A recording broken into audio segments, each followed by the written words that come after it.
ముంబైలో షూటింగ్ సైలెంట్గా సాగిపోతోంది.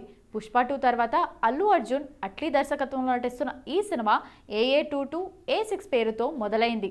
అల్లు అర్జున్ కోసం అట్లీ జవాన్ సెంటిమెంట్ను ఫాలో అవుతున్నాడు. జవాన్లో షారుఖ్ను రకరకాల గెటప్స్లో చూపించినట్టు బన్నీని కూడా డిఫరెంట్ షేడ్స్లో చూపిస్తాడట. దీంతో బన్నీని ఎలా ఎన్ని రకాలుగా డైరెక్టర్ చూపించబోతున్నారన్న ఆసక్తి అల్లు ఫ్యాన్స్లో మొదలైంది. అల్లు అర్జున్ అట్లీ మూవీ షూటింగ్ ముంబైలో శరవేగంగా సాగుతోంది. బన్నీ అయితే 3 నెలలుగా ముంబైలోనే ఎక్కువగా ఉంటున్నాడు. ఇందులో బన్నీ 4 డిఫరెంట్ రోల్స్లో కనిపిస్తున్నాడన్న టాక్ బయటకొచ్చింది. ఈ వార్తలో నిజమెంత అన్న విషయంపై ఆరా తీయగా ఈ సినిమాలో హీరోది డ్యూయల్ రోల్ మాత్రమేనని తెలిసింది. 2 డిఫరెంట్ గెటప్స్లో కనిపిస్తాడని, ముందుగా ఒక గెటప్కు సంబంధించిన సీన్ తీస్తున్నారని సమాచారం.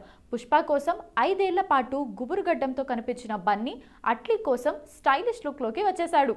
పునర్జన్మ కాన్సెప్ట్తో సైన్స్ ఫిక్షన్ మూవీ కథను అట్లీ రెడీ చేశాడట.